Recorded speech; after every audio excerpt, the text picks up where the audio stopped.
Son of a Boy Dad special edition. Right here, this one is just me, no sass, and we have a kind of cool ass guest from my perspective, a luminary in the battle world, one of my favorite battle rappers of all time. Dude crushes it in acting. Dude crushes it in music. And he and I just had a rap battle against one another, which is like kind of like a cool ass new age way to do a podcast. Just like we haven't been able to talk about it too, actually. Which is why I'm super interested in having the conversation. Dumbfounded. What's up, brother? Son of a Boy Dad, bro. My guy Rone. Thank you so much for coming through, bro. We're super fired up to have you here, dude. I'm stoked to link up because right after our battle, you had to leave, actually. Yeah. For some emergency, and pretty much we haven't gotten to talk about it or even celebrate, the battle and everything. So, because that is a ritual of battling. Like afterwards, you kind of hold this hate for somebody for so long, or you're like, "Fuck this pussy!" Like I'm about to fuck this dude up, and then afterwards, it's like, wait, like we're on the same team, making the same piece of art with each other. Yeah, it's like very collaborative. So it's like the chance to like enjoy that never existed. To be fair, like it was never like the hate. It's just always like homies around you that's just kind of like, you got this, bro. He ain't shit. And you gotta have them really sell you on that hate. You know what I mean? Because I mean, we've hung out, we're friends, and of course, mutual respect. Yeah, you know what I mean. Like you, for people that don't know, like Dumbfounded started battling when he was like a teenager, running around in LA. Has been through every phase of battling, from like freestyling to like the 2-on-2 type of battles in the park where it was half written, half freestyle, to like this new fully written era. So you've kind of have seen it all, and you've been in the game, like millions of views, like tons of accolades, have battled around the world, like so decorated. It's crazy because I remember too when that viral video or audio of you battling Charles Hamilton. Right. That was like a thing. Yeah. In like, the timeline of battle rap history. That was like 2008 probably. Yeah, that's crazy. That was probably around 2008. That's what I'm saying. That's mad early too. You know what I'm saying? Like I would have graduated high school in 2004, and that was right around the time things were kind of starting to happen for me. So 2008 is still early. Like we're still coming up around the same time. So before that Charles Hamilton battle, the way I dipped my toes into battle rap was watching something called the World Rap Championships. Yeah, that was big during that time. They would come off on jumpoff.tv, and they would be released like 2 battles a morning or 4 battles a morning, and I would watch them in college. And you were doing these 2-on-2 battles. That was one of my first kind of entry things into the national battle scene, I would say, not local, so that was crazy. But I was studying. I was just like this. That's like how I was too. I was learning about all the regional dudes, you had Hollow. He was in the Houston League or some shit. Yeah. And one of the biggest battlers in the world. Marv One, Quest McCody. They were Detroit. We were learning about like the Canadian scene. We were learning about like the West Coast guys, so I was learning about all the national dudes too at the time. Like I didn't know about the New York cats and, all that. It was a stylistic jambalaya. Like everything was kind of being thrown. Really cool. Really ahead of his time. I don't think there's been anything like that even since, Yeah, like I don't even know how they paid for it. Like where did the money come from? Like they were live streaming, or like not live streaming, but putting out fresh battles every single day on a non-YouTube platform. I still don't know where any money from battle rap comes from, to be honest. You ever think about that shit? You're like, how the fuck do they pay everybody? Are they really making money? I always think about everything like that. Not to shit on anything. I'm just curious, Same. Because I think that comes with like you have to like fund some of your own shit. You're on the business side now. You know what it costs to make something. Right. And I feel like I'm in the same place where it's like, damn, like where? What, like, is it sponsorships? Is it ticket sales? Is it pay-per-views? Like, right. Yeah, I don't know. But I'm seriously like, it's an anomaly because like I've always thought about it as over the past 10, 20 years of battle rap, you've had these big mainstream rappers. I've always thought they're just kind of throwing their money at it like they want to see a cockfight. Yeah. And the money dries up once they get the bloodlust satisfied. Yeah, exactly. That's what I think it is. You know what I mean? And it's just like one night at a strip club, except it's like dudes spitting bars. Yeah, these hobbyists, these dudes that just get off on like some multi-syllable shit. Yeah, during the time where like Drake was coming in and all that, that's what I thought it was. He's like, I'm just going to take this L to satisfy my own lyrical perversion. Which kind of seems sick. Like that is just like your play thing. It's like very rich to be able to do that. That's what I'm saying. That's some real little rich and guy respect shit. for them doing it. You Keep know, doing it, please. But that's Yeah. why I think you see so many like flash in the pan or like one-off type of leagues or whatever. Yeah. And you know, where we did our battle, King of the Dot is definitely one of the more established leagues. But Yeah. even so, I also think everybody's lying about how much money they get. Oh, 100%. I feel You like think anybody has ever told the truth? nah, man. You gotta gas up the culture bigger than it actually is. You know You think what I'm that's saying? healthy? I mean, you know, everyone is lying in a pitch deck somewhere. Oh yeah, You know what I'm saying? big time. Inflated numbers. You have to get the brands and sponsors and all that, you know? I almost want to like lay bare like how much money I made on a lot of battles because like the answer was $0 Yeah. on almost all rap battles. Yeah. I mean, I'm for sure. You know, like how much I have to lie in pitch decks? Like, I got all of Asia on deck right now. I say the word, and that's billions of people in China ready to invest right now. You know what I'm Population saying? charts. Man. Yeah. You got, Everyone in China, everyone in India. That's 4 billion. you want Asia? I'm your man. It's like, what? Nah, man. That is. You need to be able to lie a little bit. It's part of the game. It is. It's You part of think the they're game. not lying to you? On the other side of the pitch deck, we only have XYZ. We only had this much money. Like we're Yeah. only able to like pay this much or whatever. Yeah, no, for sure. You got to gas up your own shit. And I feel like battle rap is still one of those things that I still think could be bigger and should be bigger, in my opinion. Yeah. I think as a brand, somebody who has experience in branding things and marketing, even just as an independent business, which myself, like I would tweak things differently. You know? Talk about it. What Yeah, type of like things? I would make the rounds shorter. Okay. You know, 1 minute, 2 minutes. Maybe 2 to 3. Yeah. You know, no more than that though. But like a timer. Maybe a timer, but Yeah. more than that, I think each individual battle rapper has to make changes in their writing style. Like, I think we can't be too insular with like just the culture in itself. We have to think about like viewers that aren't battle rap fans watching this. You know what I'm saying? And people do that in television writing, film writing. Why aren't we doing that in this? It's got to be accessible to people. 100%. I mean, I always think about that when I'm writing. I want people to like everybody of all, you know, like the mom hovering over the battle rap fan, you know, is watching this on YouTube too. And I want her to get it. You want to be like the one person she likes. You know what I mean? Like, it's like, I don't understand this, but like, I like that guy. That Asian kid right there. Yes. But a little something where it is a little bit more accessible. I'm not going to lie. There's a lot of battle rappers I even watch and there's lines I don't understand at times. Yeah. You know what I mean? And that's fine, but I'm just looking at it for the culture. I want it to be bigger. I think it's incredible what motherfuckers can do in this, you know? But if you don't know the backstory, and even as I was trying to prepare against you, I think a lot of times when I try and go against somebody, I'll try and like mirror their style a little bit. Right. It'll be like, oh, this is the type of shit he does. I would like to do that. So that was one of the things I took, try to painting things in like universal accessibility, but also economy of language was something I thought of. Can I say something? You just reminded me of a line that you said that the homie Danny Chung, our mutual friend, mentioned that you said like a deep cut Asian thing. And he was like, that's some shit like the president of the Asian Student Association would have brought up.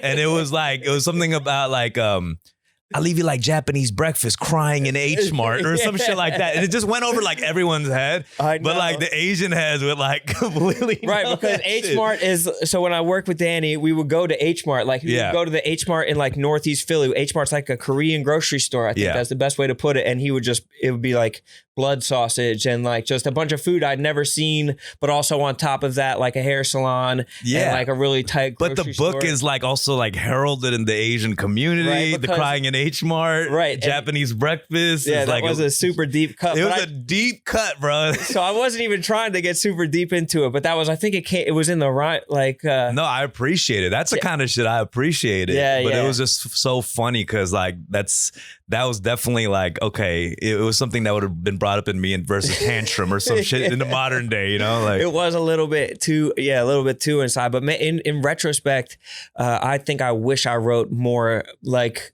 more inside stuff or more like referential stuff to my and your like relationship and times that we linked up. Like in your third round, you talked a lot about me going to LA or whatever and seeing you. Oh, you did the same shit. You're talking. Didn't you say something about going to Cafe Blue and I was like fucking doing drugs in the bathroom and shit? Or did I say that? Or I thought maybe was that in the battle or did I? Oh, was that in the interview or something? Maybe or something. I don't even know. Yeah, maybe some shit. It might have been in the interview. Yeah, at the time, like when you were visiting LA, I was still drinking heavy, doing a lot of drugs and shit. And there was like a bar I frequented, and you were tagging along with us and fucking doing 8-ball with friends in the bathroom and all types of shit. And I was just like, bro, but it was the illest spot, dude. It was in like the way that LA is set up. Everything's obviously in strip mall. So it's like kind of like the corner of a strip mall, and you go in and it's like very dark, but also like blue. All the accent lighting is blue all around.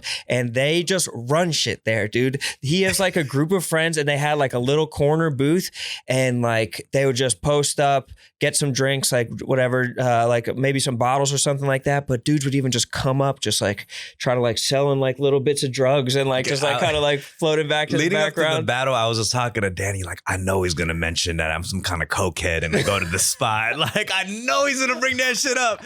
I was like, yo, I need some cocaine rebuttals. That's what I was asking him. Give me some cocaine rebuttals, bro. Oh my God. Yeah, dude. So that's funny. I just it was just a cool ass atmosphere, but also like you just roll. Everybody was very accomplished that we were around. It was like it seemed like just like studs. It's like the spot, like, you know, if Italian community has their spot, like in like a restaurant or some shit, it's like the Korean like mob spot, you know. But like a lot of Asian artists hang out there, like celebrities and shit like that. So it's cool. Yeah, I was out writing for that Drop the Mic show. That's why I was living out there. So it was like a 6 month and like a 5 month period or something where I was living out there. And so I would just kind of tag along and like with what was his name? Jensen. Yeah, who had a very interesting. We were just talking about how, bro, you do not want to find shrimp in your cinnamon toast crunch, dude. It could lead to a lot of problems. That was a wild, was a couple of weeks that was going on. Yeah. Where virality of Jensen on Twitter. Yes. Leading up to a cancellation of sorts. Yes. It was a fucking roller coaster, bro. And some of the cancellation was due to stuff that happened on the show. It was like people being like, I work with him on this show. Like, you do not want me to get into that's how he yelled, or like he yelled for me to get in his office or something. That was a case study, bro, of unwanted attention. Yeah. That is a fucking case study. He was loving that shit, bro, milking the virality of it. But you don't want too much attention, bro. I'm telling you. They always say that about the internet. Like, there's always a main character for a day, and you don't want to be that main character. No, bro. It'll all people from your past, everyone you ever met will be coming out of the woodwork. 100%, bro. Cancellation was also at an all-time high there, and people were almost like testing the waters of like what type of infractions could they get someone like canceled for. It was almost like broader and broader infractions where it's like, can we get him for this? Can we get him for this? Oh, man. Can we take him down for this? Yep. Where it was just like sometimes workplace stuff or argumentative stuff where it's like, damn, like it's not necessarily like criminal or even like sexual or like. Oh, they're just waiting. I know motherfuckers are waiting for me to somehow do something big. Like, cause I got, we all know. You got skeletons? We have, no, not skeletons, but like once you start getting a level of success, even dudes who have petty beefs with you. Yeah. Are waiting for something to get you and find like ways to start a movement to destroy you. People hate you. Somebody hates you out there. Yeah. No matter who you are, somebody fucking hates you. And it's even like the movie Old Boy. I don't know if you've seen Old Boy. Yeah. So that was a petty beef that dude had. I mean, maybe it wasn't petty in hindsight, but he didn't know about that shit. The main dude, who got locked up in a room for years and all this shit, and winds up killing everybody in his path. Exactly. And what that was in the movie, the main character gets locked up out of nowhere for like 10 years plus or whatever, and gets released, and he finds out why somebody did this to him, and all it was him like seeing something. and told the whole school in high school. And that's why the guy did it. Damn, bro. I really like just remember a lot of like the barbaric nature of that movie as opposed to like the fucking intricacies of the plot. But that shit is, I mean, it is a case study, dude. And it's dangerous. And the thing is, it's like, you know, we both have famous friends, right? Like a lot of these famous friends I've seen, there's times like I want to achieve their level of success and fame, you know? And then after years pass and seeing them go through all types of shit in the press and all that, I'm like, I feel like this is the perfect place to be. You know what I mean? I've had people say that to me. They're like, you're kind of at like an awesome level of like notoriety where like people will come up to you while you're out drinking and like you can like say what's up to them, but you can also like carry on your conversation with your friends where it's not like hell for you. 100%. Like you have to have friends where it's just like tough to even be around them in public because you have to rush from one door to the other. People are like snapping pictures, are always like trying to grab them or rip them. It's like you're not living a life. Oh yeah, 100%. It's just like I've seen it. The loneliness, you know, even sometimes like friends will hit me up just to hang out. And it just sounds like, I'm like, is this coming from this guy with this position and success, you know? He's just trying to chill. Yeah, man. You should see the sad emojis I get sent, man. Yeah. I'm like, I can't believe a man of your stature is using these emojis. It's sad, bro. This is soft as hell, bro. Tighten the hell up. It's sad, man. What do you, does your way of hitting somebody up once they get a new level of fame change? Or how do you make sure that it doesn't? You know what I mean? Like, you don't want to be like hitting them up like you're not like, I've had this inner monologue where I'm like, dude, am I like dick riding? It's like, no, like, wait, I'm friends with this person. I think I usually just wait for them because, you know, I think when you get to that point, your schedule gets crazy and they don't make plans like a week or 2 weeks in advance, you know? They're just like, yo, let's do lunch in like 20 minutes. And you either got to pull up or nah, like I can't, right, yeah, might not, you know? Yeah. But I accommodate sometimes like some really busy friend who's, you know, doing press all the time and shit like that. If he wants to do lunch in the next 30 minutes, like, okay, like I'll make it work. I wouldn't do that for many people though, you know? Right. But, you know, if Danny flies in from Singapore trying to get a cup of coffee. Yeah, come on. You know, this guy moved to Thailand, changed his life. Is that where he's in Thailand, yeah, bro? Thailand. I see him all over the fucking place. Yeah, dude. He's in Thailand? He's in Thailand, yeah. What the fuck? What brought him out there? I think there's usually like 62-year-old Australian guys going out there and they're looking for something different. Yeah. If you're an Asian dude in your 30s, you're just doing business there. You're not there for sex tourism, you know? yeah. Right, bro. So he's actually he's our friend who's in the K-pop business and they're expanding into Southeast Asia and that's what he's doing there. He just has his hand in fucking all businesses. The way that you described him to me, like one of the first times that like I knew that you guys knew each other and you were like, dude, he's the swaggiest Asian dude alive. Yeah. He's found himself, he's become almost like a consultant to Korean record labels for American culture almost, you know? And he had to go in there with his Rick Owens and shit and be like, yeah, I know shit. Yeah, I know culture, bro. I'm cool. Yeah, he has boots but yeah, I think people are looking for these consultant types, you know? So did he produce or write? Like what's his relationship with Blackpink and shit like that? He's a writer. He's a songwriter for them. He tends to write a lot of the raps. For the artist over there. Like, so when they're doing a K-pop song and they got a quick 8 bars in there of rap, that's him. That's Danny? That's him, yeah. It is always clean, dude. It always has a little bit of rhythm, bro. Yeah, Danny has flows, dude. Yeah, he definitely has some flows. It's so funny from like knowing Danny's rap style and now listening to K-pop songs, I can totally tell that's Danny's raps, which is like a funny little Why? thing. What are his giveaways? Is it like the pocket that he's in? No, just certain like cool type of shit. Metaphors and analogies. I'm like, there's no way this 18-year-old Korean girl doesn't speak English out of this metaphor. These nuanced, like American turns of phrase. Yeah, I'm like, did she say there's some like a local Philly spot on the corner? I'm like about Max's cheesesteaks or something like that. Like, what the fuck? There's no way about? She knows Max's. Yeah, she can't know Max's.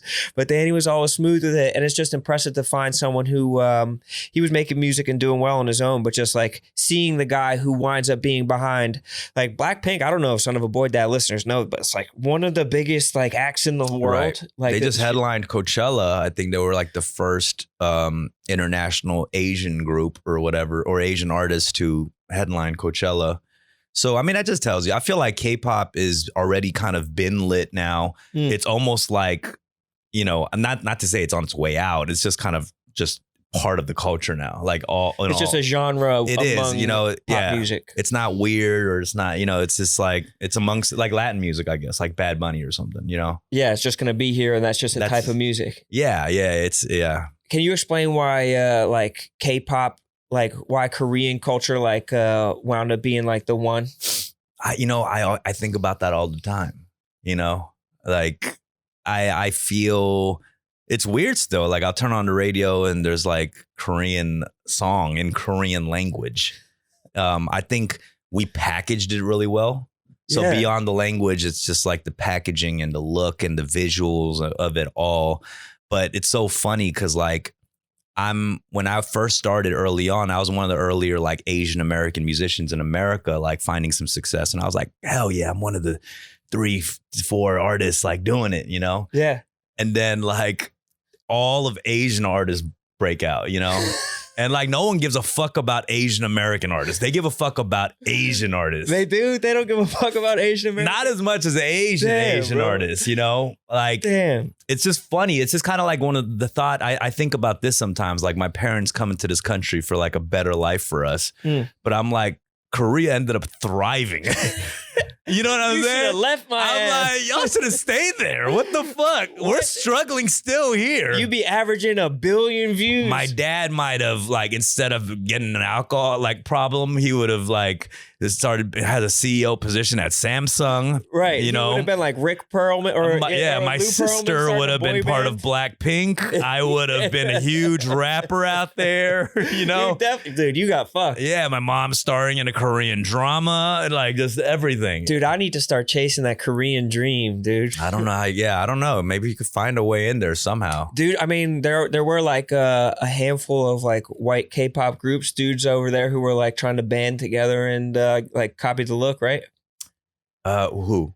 I just saw, I remember like seeing the like New York Post article about like 5 white dudes who like literally that was had funny the as fuck. exact That like, was look. funny as shit. Yeah, they were roasting them. I mean, that was just like a funny, they weren't big at all, but it was just like a funny thing. Yeah, so they were like, let's interview these guys. I think I actually like DM'd one of those dudes, like try to get him on my pod because I thought it'd be funny as fuck.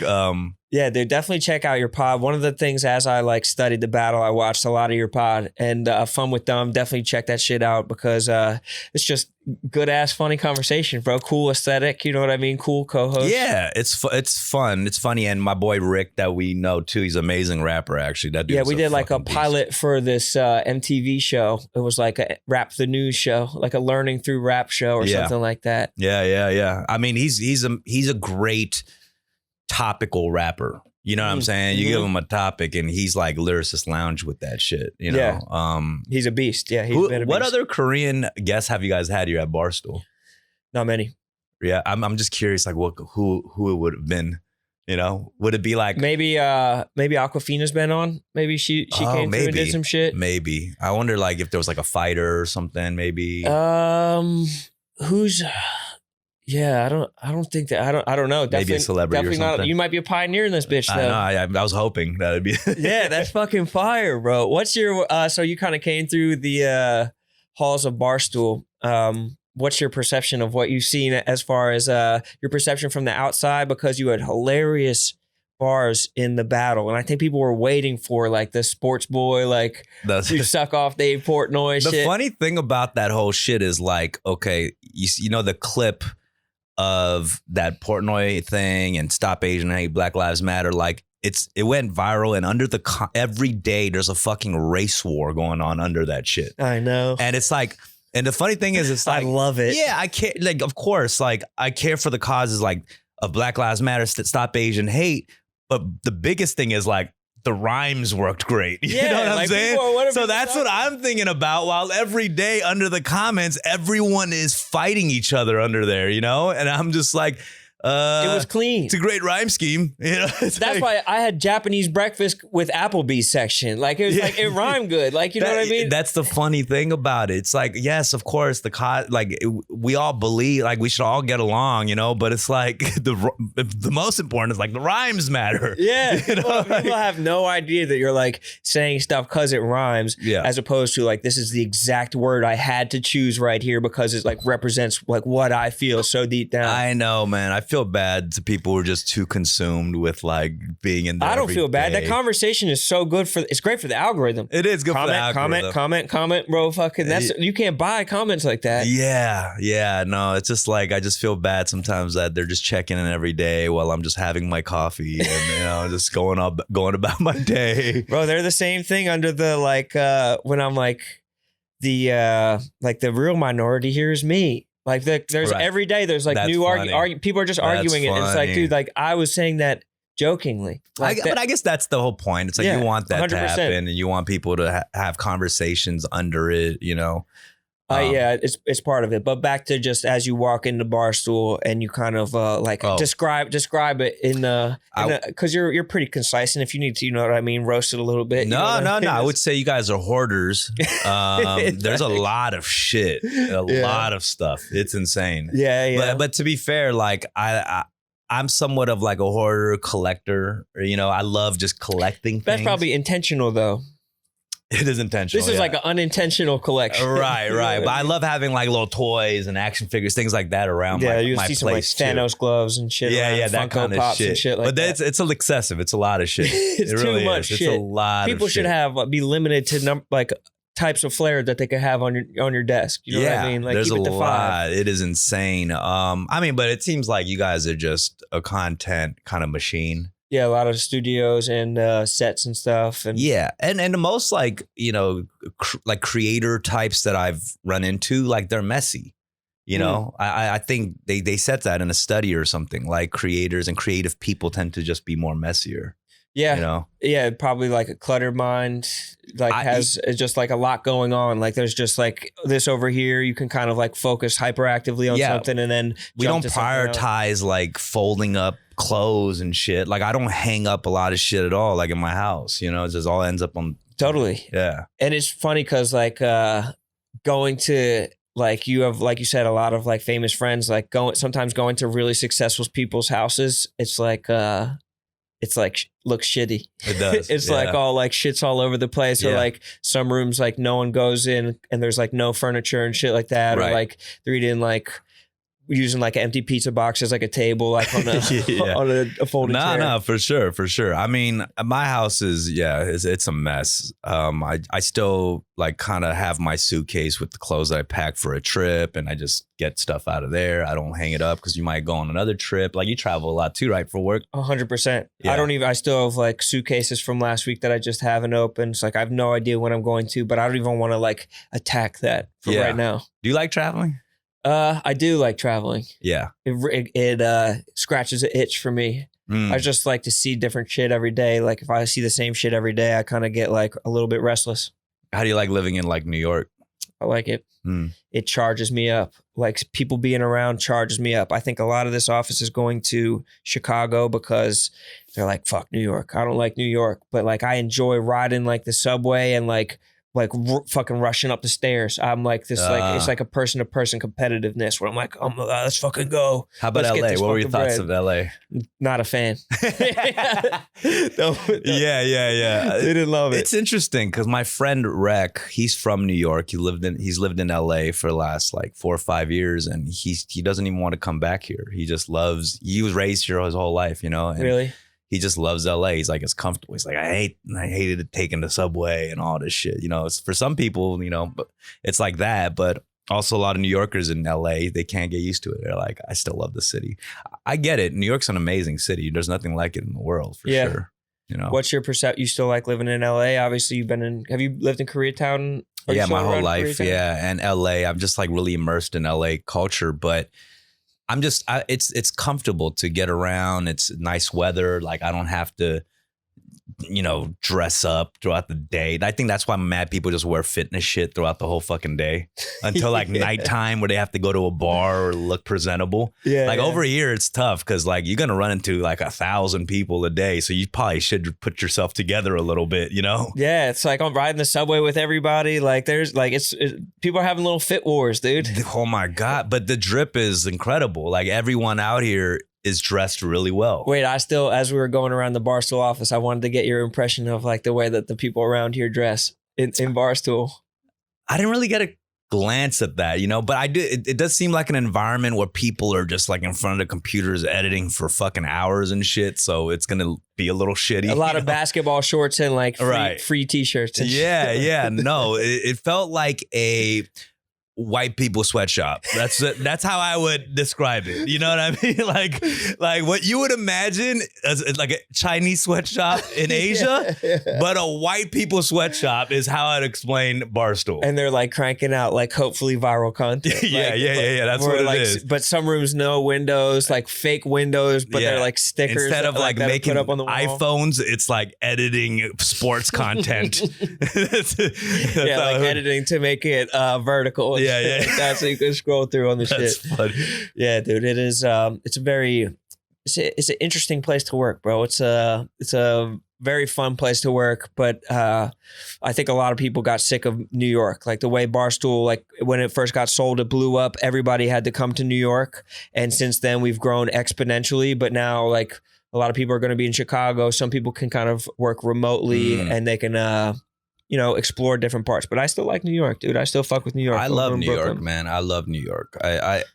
Chicago's cool, but it's not New York, Yeah, I don't even know so much going on. What Chicago is fully like, just day-to-day life. Yeah. It's still Midwest. Yeah, it's different. I mean, I think it's cold as fuck for 9 months of the year. It's like bad.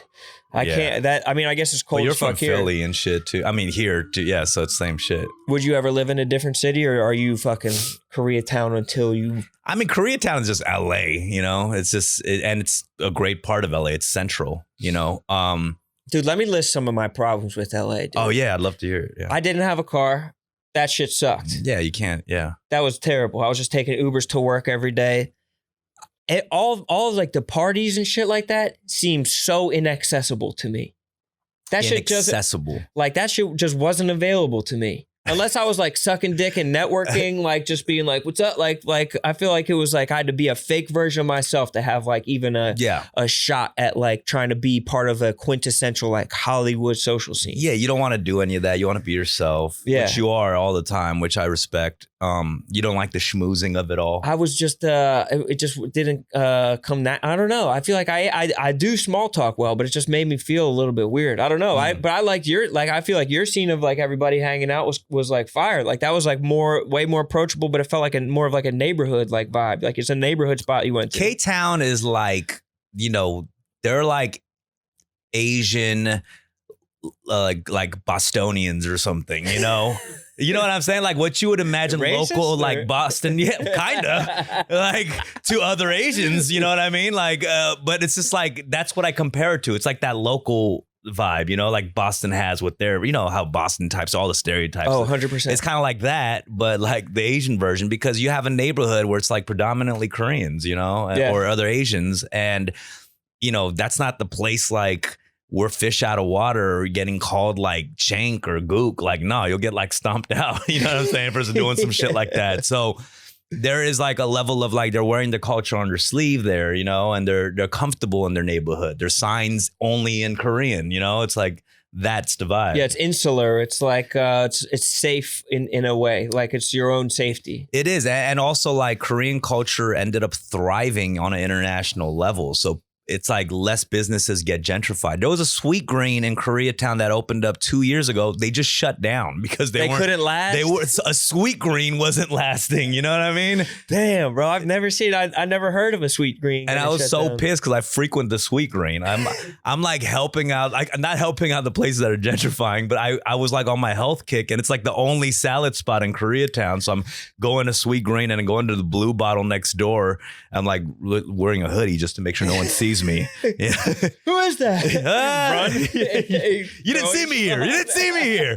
But, oh my God. But yeah, they shut down because they just couldn't last because all the Korean businesses, you know, they're thriving and people want to go to Korean restaurants, not Sweetgreen in K-Town, you know? Is karaoke a Korean thing? Karaoke originally is from Japan. Japanese, but is it big in Yeah, K-Town? in K-Town, that's part of the things to do in a nightlife. Like you hit a soju bar, restaurant, and you ended in karaoke, you know? It was like, I feel like it was places that I would go to that were just like, it was like a Texas Roadhouse, it looked like, but people were just singing karaoke, like fully well lit, but it's just like part of a lot of different. That's the difference. It's like there's white people karaoke and there's Asian karaoke. You know the difference. Like white people karaoke, you go to a full-on bar. It's open. It's not private rooms. And you sign up and you're singing in front of everybody. Yeah. Asian karaoke is there's 12 private rooms. And you have, there's one in Philly called Yakitori Boy. You get your little room. That's what I'm saying. Yeah, exactly. So those are the differences, you know? Like Asian people. That is better to do it with your friends. Asian people are not going to sign up, open mic sheet, and go up and sing to the whole restaurant. Full voice like that? Yeah, hell nah, bro. Bold as hell. Yeah, nah, they're not doing that shit. Damn, dude. But even the fact that you're going to Sweetgreen and stuff like that is kind of emblematic of this health journey you've been on. And I was even like, as I'm preparing for this battle, I'm like, how can I make fun of him for being healthy? You know what I mean? And I don't even think I did. I don't think I landed on like a good way to like, I mean, it's hard because people are, you know, if you're trying to get healthy, like when, you know, my friends try to roast me all the time because they're still drinking and partying and they want to eat whatever, which is fine. But when they try to roast me, like, I don't feel shitty about it. Like, I feel great. You know what I mean? You're glowing. Dude. Yeah. I mean, I've been sober for 6 months now, you know, like there's a lot of shit I've changed in my life. It was right when the battle got announced that I think you started getting sober. And I was like, uh-oh. his brain's gonna be on a whole nother level, dude. He just cleared out the top like 25% of his brain. He's about to be optimized. There is a feeling of like my brain healing a little bit, you know, because like just drinking and doing drugs since I was really young, I've gotten used to this lifestyle, and then like I don't know, there is this feeling I feel a little sense of clarity, you know. And my town is like where I'm from, my neighborhood is like, that's what we're known for. We're known for like the nightlife of it all, drinking and partying and all of that. So it was like a tough kind of switch to turn off. But what pushed you towards it? What was there like an event, or were you just like feeling? Because I know you were like running for years before that. Like you were in like a running club and shit like slowly, like yeah, it's like I was slowly making changes to like my lifestyle with exercise and stuff. So remove a bad habit, put in a good habit. Yeah, it was a lot. Like drinking led to a lot of drugs for me. So cutting out that is a huge thing for me for a lot of different things. You know, because that's what it is. My favorite cocktail was just alcohol and drugs. You know what I mean? It's the perfect mix. It's not like a vodka soda, whiskey and Jack, Jack and Coke. It was Jack and Coke. It was Jack and Coke. Yeah. So yeah, and I think there was a. I didn't like what I was turning into. You know, I get fucked up on some shit. I'm screaming in somebody's face about the Asian plight. Really? I'm just an Asian or a non-Asian? Both, you know. Actually, more to Asians, yeah. But I think there was a part of me that I just didn't like. I was getting this glaze in my eyes and, you know, just, I don't know. I just didn't like who I was becoming. Yeah. You also kind of lived a lifestyle that you're like, like you're creative and you didn't probably have to get up for a 9-to-5 job, like where you're like, I had to do this. Like you probably had the availability to party a lot of nights. I think my thing was like, I was able to make a living off of what I love at a very young age. So there is this kind of like child star element. I wasn't like a huge child star, but like by 19, I was able to tour and make money off of And people knew who you were. music. And locally, yeah, K-Town, I go out, I'm getting free drinks, weed at a young age and drugs. And, you know, I'm like, oh, it's lit. Yeah, I'm freestyling for coke at 19, you know, like some like rich kid comes by and he's just like chopping it up while he's like, dance. And I'm just rapping my ass off, you know? It's sick though. Yeah. So it was fun. And I wouldn't say, I was very functional too, you know. I wasn't like rock bottom. I was still able to do that and tour and all that, but I still think I wasn't able to reach my full, you know, potential at that age, and I had opportunities, and I think I got kind of sucked into the hometown love of it all, and of K-Town showing me love, and I was like happy with that. You describing it as Boston completely like contextualizes it for me. Is that what it is? Being like the kid from fucking Boston, like this kid's fucking sick. That's what I'm saying, bro. You gotta hear him freestyle. Yeah, and that's not what I started. I always wanted to. I had bigger dreams, you know. I want to be on television and do all these bigger projects, and I'm coming back now. Now I'm ready to do it all. You know what I'm saying? But I got sucked into the hometown shit for a while, 100%. I mean, it's not like you haven't been on TV. Dude, one of my favorite TV shows that you were on, I don't know if it even counts as a TV show, but I think I watched almost every episode of that fucking roast me. Oh shit. yeah, I love that show. Was so fucking funny, bro. Me too. I agree. I watch that shit all the time. He was like who is like the fucking like Craig Smith. Craig Smith is maybe why have I never heard of him outside of that show? That's his shit. You know what I mean? Like that's what he does. It was perfect. Yeah, it's I don't that's outside of that. I don't think he's as big. You know, I think he does stand up and all that, but like that's his shit. You know, like battle rap or something. People might not know these battle rappers for music or whatever, but the GOATs, like, you know, they do this. And Craig is like the GOAT. He's one of the funniest. He'll just be like on some crazy shit. He'll be like, "You look like your neck stink." Like he'll start laughing at his own shit, and it makes it funnier, bro. But he was just like a genius level roaster. I've never seen anything like it. It was the funniest shit. He was like we were in one of those sessions, and he just started going down a row of just roasting everybody quickly with one thing. And he got to me. He was like, "Your mama killed somebody in the riots," and it was just like the funniest shit ever, bro. What was that show? How did it? What channel or even was that on? Like, it was on All Def Digital, like Russell Simmons' like digital platform with when Def Jam, like he split from Def Jam or whatnot, and I remember whoever came up with that programming was definitely super creative. Man, I was watching that, and that's how I ended up on the show. I was watching the show weekly, like I loved it, you know. Yeah. And then one of my boys was a producer on it, so I just like messaged him. I was like, "Yo, let me get on this, please," because I love roasting, you know, and I wanted to totally. That's one of the things that attracted me to trying to like battle you, because that's your style. You just roast the fuck out of people. But you get on that, and like these dudes, man, they're next level. They're savants. For every one roast I get, they get 10 in. You know what I mean? It's just like so fast. And you know, I think with Black culture, it's like so much more embedded into your upbringing. You know what I'm saying? So they're just like 10, 20 roasts for every one I'm just like processing. It's crazy. Totally. Yeah. It seemed like that world of entertainment was almost like not a counterculture to the Wild and Out world, but it seems like it's like they're kind of like analogous, like kind of pushing towards the same type of thing. I know that you had like auditions, or you were getting close to Wild and Out. What's your kind of perception of how that was for you, and how do you see the show in general? I mean, I got so much respect for Wild and Out. You know what I'm saying? And I think what Nick Cannon has created with that, it's like this is embedded into our culture now. You know what I mean?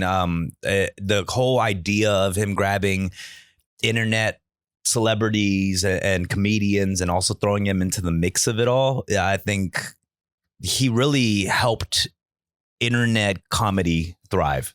I feel. Totally. You know what I mean? Don't you agree? Like pick guys up, and it like really gave, where he was just so broad with his perception of what like good was. You know what I mean? He grabbed people from so many different walks of life, and like going from like, was Kevin Hart a cast member? I think he was like part of that, like D. Ray Davis, Affion Crockett, Cat Williams, like and that was like one class, and then the next class was like had like all these battle rappers, but also like the dude, the dude who gets like 80 million views on every one of his TikToks. Yeah. Matt Rife. Like, you know what I mean? Now he's like the fucking biggest TikTok comedian and shit. Like he just was able to find so many, or bro, 85 South, like DC Young Fly, like all those dudes, like massive superstars. Insane. Along with Hitman and Conceited and Charlie Clifton. I got so much respect, you know, for what they do. You know what I'm saying? I mean, for Nick Cannon too. Like, I don't care what anybody says. That shit is very culturally impactful. But at the same time, didn't you not want to do the show because they almost tried to over or like? I wanted to do it. I auditioned and Tim just got it over me. You know? Yeah. Oh, is that what it came down to? Tim Changtarangsu, formerly known as Tim De La Ghetto. Right. That's the homie. He's also an internet OG. But it made more sense that he got it, to be honest. Because but why was there only one spot? Maybe at the time it was more like, one Asian can be the, you know what I mean? Or maybe I just underperformed. But either way, it's like, I think there was a time in entertainment where like they, you know, most producers and stuff saw like one Asian person being in a thing. Not anymore, maybe. Yeah. You know what I mean? Yeah, but like at the time. Two now. Dude, yeah, two. Yeah, there's two. yeah, dead ass. No. But yeah, I could see that. You know, but me and Tim are like two different types of Asians too. So we could totally be on the same thing. Yeah. What, dude? You definitely could. Yeah. He's in a whole different world. I think that you probably got a similar call that I did last week from, was it like New York Magazine? Oh, yeah. Did you talk to Jay? Yeah. Jay Caspian? Yeah. Jay Caspian did a piece on Barstool, and then he hit me up last week, and he wanted to talk about battle rap and like, or what was kind of his pitch to you? What was the way that he presented it to you? And by the way, he's a legit writer. I've been following his stuff for a long time. Massive. Like he for a long time. This for the New Yorker, I think, right? Or the something New Yorker, like that. Yeah. New Yorker. And his whole thing was talking about how battle rap is one of the last arenas where you got to be politically correct. And I've been thinking about that. You don't have to be. You don't have to be politically correct. I'm sorry. Right. And like no one's getting like canceled or anything like that. Yeah. But don't hold your breath. One day all this shit will surface. Nah. But or you get too many Disney movies. Yeah, exactly. But I've been thinking about that too. I guess his thought process with this whole thing, and yeah, that's what we were talking about. We were just talking about how race is brought up and how you handle that. And I mentioned the same thing about like earlier with my rhymes and all the race war that's going on. Like we're thinking about, you know, the sport and the craft of it all. Yeah, you know what I'm saying? And how does it fit in this like equation we're trying to make? And it reminded me of like this interview that I saw Dave Chappelle do. He was talking about when Kramer went at the Laugh Factory and he dropped the N-bomb on stage. And do you remember this? Of course. Yeah. Of course.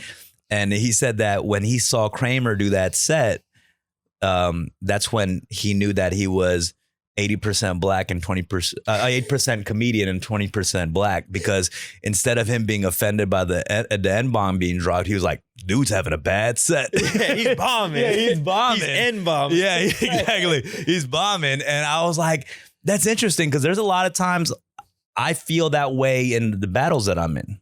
You know what I'm saying? Because I could also appreciate a great like racist joke against me when the rhyme is like overpowering the racistness, you know? Yeah. Like one of the funniest jokes that I'll say, you know, maybe Asian motherfuckers gonna start getting mad at me right now, but one of the funniest things was when I was battling Kid Twist, and he said something along the lines of like, it's funny you're an Asian rapper but can't make tracks.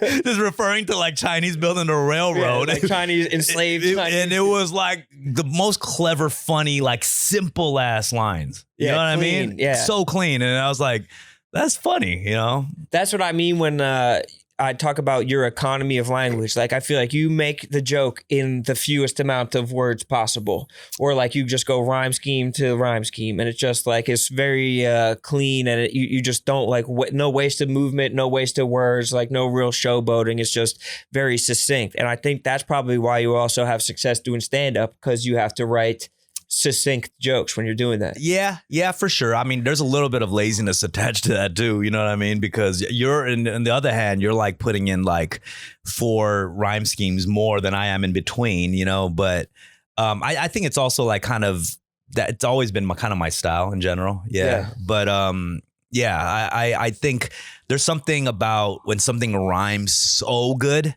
you don't need any extras on that. Yeah, it's pure. Like when I was like Chat GPT, Smack DVD. I was like, when I heard that rhyme scheme, it just went so, yeah. That's what I'm saying. So it's like Portnoy, Sports Boy, George Floyd. You're like, you don't need anything else. I barely even squeezed in Sports Boy. I was like, I don't need this, but then I put it in and actually people loved it, Yeah, they loved it. Like a little extra. What else do you need when you got that fucking perfect joint? It's like it lines up perfectly.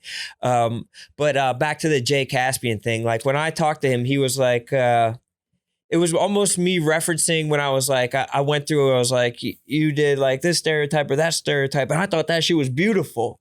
And it was, I think it's coming from a place of like wanting to like be able to make fun of each other in like from a place of like acceptance and mutual roasting. The way that like the way that on like the show, you know what I mean? Like the way on, with like Craig Smith and everything like that is just like mutual roasting where like everybody's laughing. You know what I mean? Like it's fun and shit like that. And you're just like snapping on each other. That I didn't feel offended or nothing like most of my battles. You know what I'm saying? I appreciate the craft and what it is. Like I battled, you talked about this in your round against me. Like I battled an Asian dude, you know what I'm saying? And I went in on him about stuff. But the cool thing is like when you battle certain cultures and you are really familiar with it, like you might have, when you use like Crying in H Mart and stuff, like that stuff means something because you can go into the nuanced lines of things of certain cultures. Totally. And I think that's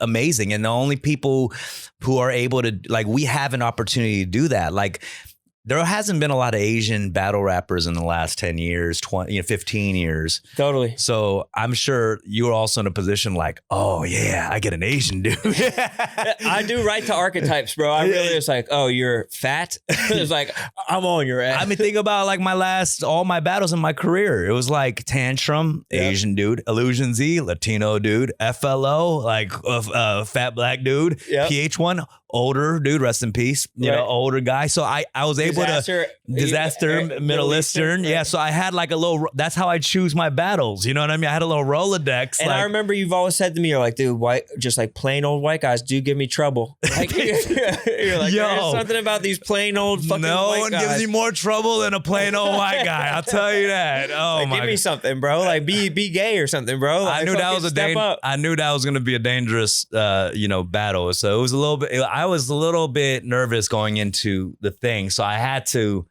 approach it in a certain thing. So I think people in the comments will start going at me about, the big thing is like, oh, this woke guy. I promise you, I'm not as woke as you think I am, but I had to have an angle. I mean, what the fuck you want me to do? Look, people are like, George Floyd didn't actually like trying to like hash out the details of the George Floyd case. It doesn't like just being like, oh, I'm a white guy doesn't hit as hard anymore. You know what I'm saying? Yeah, it's like, you're a virgin. Look at me, I'm a white guy. Like that, even for comedians, when they try to impersonate a white guy, doesn't hit no more. You know, you need the extra. I drive like this. You know, like no one's doing that no more. You know, you need the extra twist. But I also like appreciate that you look for something like that because it's like plays into your overarching goal of making the battle accessible to people. Like you don't get like fucking like millions of views on something from like being like, this time you did this and like have like 4 bars of exposition so you can start making jokes. It's like you're joking about something that people can appreciate, but you're doing it in a nuanced way. Yeah, definitely. I mean, I think it's like, it's clear. Like you work at Barstool, like I got to mention Barstool, you know, and sports. I'm not even a huge sports head like that. You know what I'm saying? Like I have to do research on sports to battle you. You're watching sports.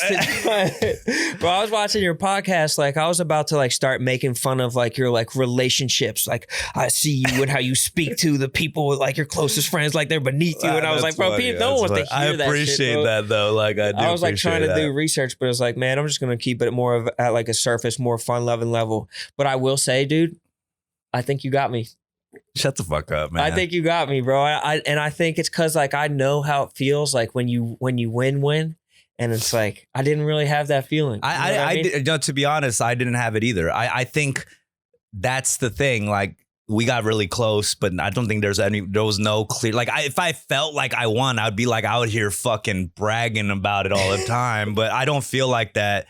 And it's weird. There was a time, like, I think even in the battle when I heard your first round, maybe I felt a little more comfortable, but then I think your second and third, like, it was like, okay, now I'm like, okay, a little shook, you know? So there was a shift, you know what I mean? Like, I think there's a little bit of, I don't know, like, no one was like had the real knockout, shit, the knockout. No one had the knockout. Yeah. And I think it's because like I think it was probably some of the circumstances, like a charity event and shit like that. Like and also like I find it harder to try to like really like belittle someone to the point of like them hating themselves and shit like that. Like I don't really I don't know like if I'm a pussy now. Yeah. But it's like I like am so grateful for like the successes that I've had that I don't even want to like, you know what I mean? Really, I don't know. Does that resonate at all? Or I think a big thing is like we had reached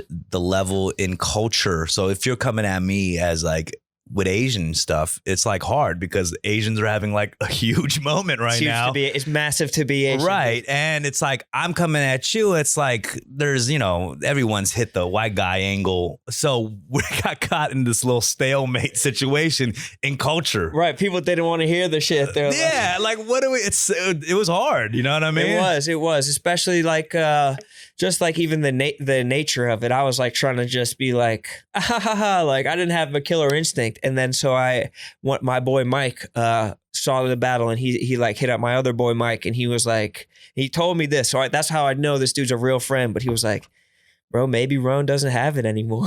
Oh my God. I was like, bro, but at least I appreciated this dude saying this so much to me because it's like, all right, you're not saying it behind my back, you're saying it to me. But I also just feel like I didn't I don't believe that about myself at all. But I was just like, I don't feel like I was trying to like take your head off. I was like, I'm trying to like fill this like void. I'm trying to like write to this like style. Nah, I mean, honestly, I felt like, you know, I just been out the loop for so long in battle rap. I was nervous, you know. I just, you know, I've watched it from a distance for a while now. Like you got to understand, like in between the last 3 battles, I've had years in between each one. You know, from Conceited to Disaster to this one. And I mean, I feel very lucky that I get to have opponents like you guys who are the best of the best. You know what I'm saying? And I'm thrown into the conversation, which I really appreciate, but I do understand like the levels things have gone. You know? It is. People just really do it as their full-time job.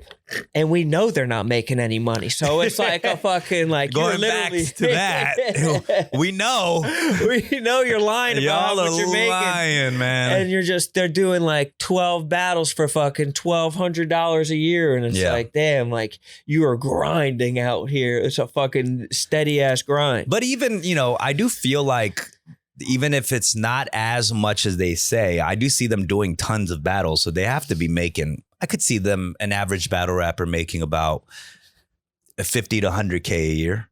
You think so? An average one? I think you have to be cream of the crop to be making 50 to 100. If you're like one of the top battle rappers, I would say you're making about 5K a battle, at least.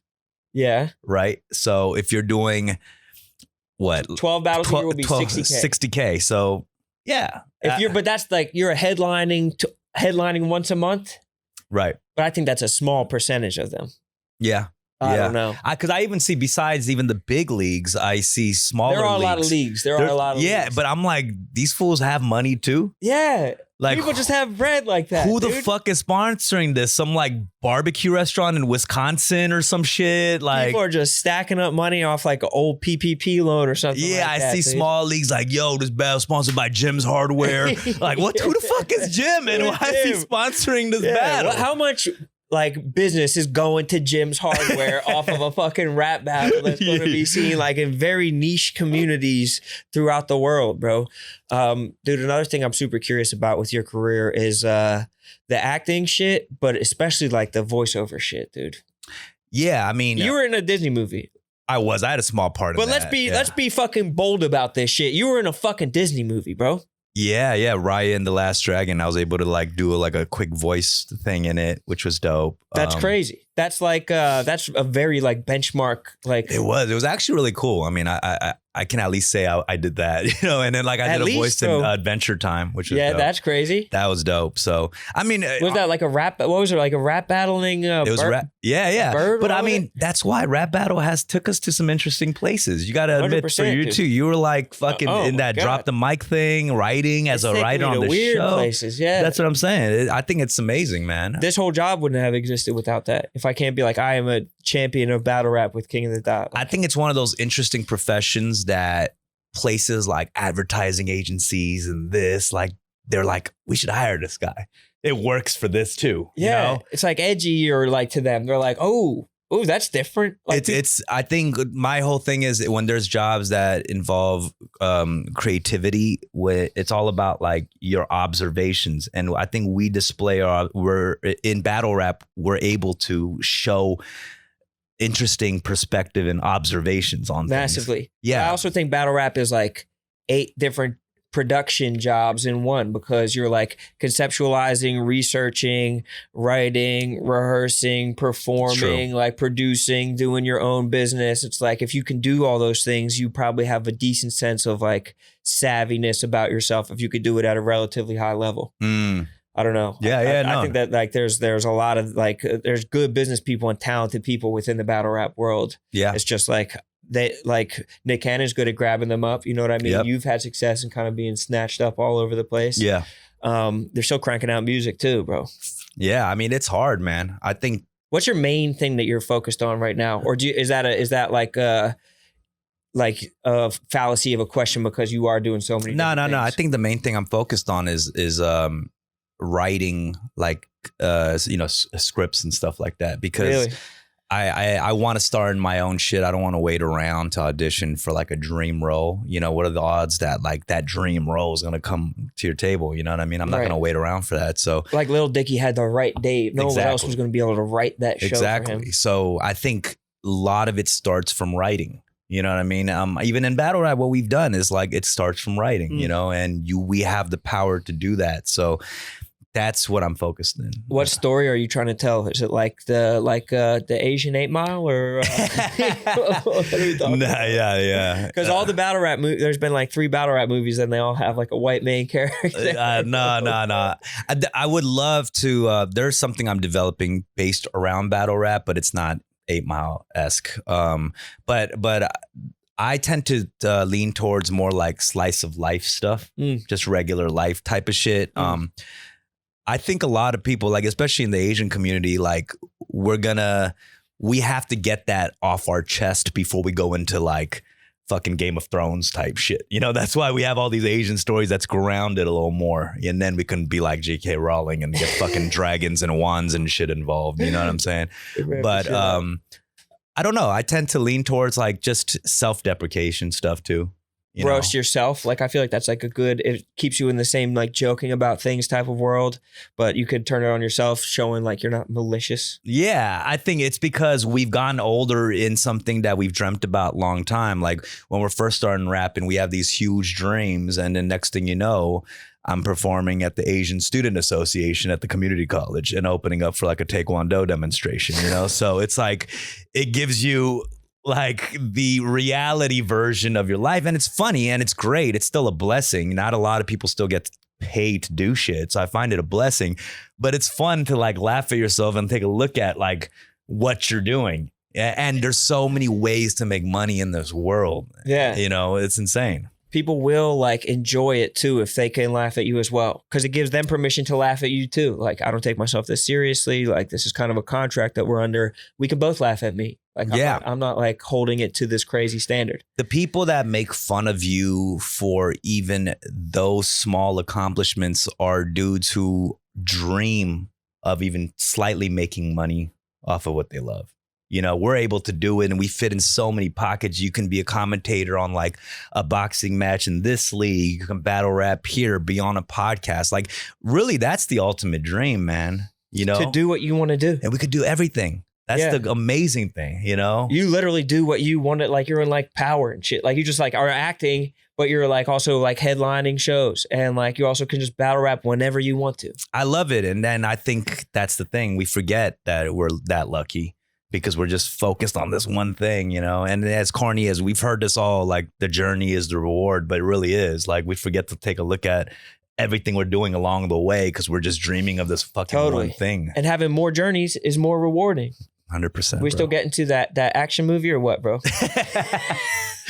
That was my favorite part from you, actually, because I was like, that was some shit off the fucking. That was funny. That and making fun of your head were both things I took from the podcast because that, like, I just heard you and Rick going back and forth, being like, "You got a big head." He's like, "Oh, you got a fucking big head." I will admit. That was the one thing that hurt me the most. Which one? The head being big and like funny jaw, looking like a pop, a Funko Pop. Funko Pop. All that was funny because I've always been insecure about my big head and shit. That's funny. So I'm like, God damn it! I'm like looking in a mirror, like, what's going on? Yeah, that is the worst. It was so funny. That is the worst. But yeah, that and the action movie, I was like, bro, but I could see it, dude. You've been running, bro. You're fucking in shape, bro. I don't think it's far fetched. It's just like I did realize because after you also don't have boobies. You're not 5'6.5". In the moment, you were like, no, I'm not. It's just it's a tough thing. It's like, you know, we're all getting older, and I don't have any martial arts training. And Bobby Lee in the podcast said something funny because it makes sense. Like if I'm an Asian dude like going into Hollywood and about to do action movies, it's like,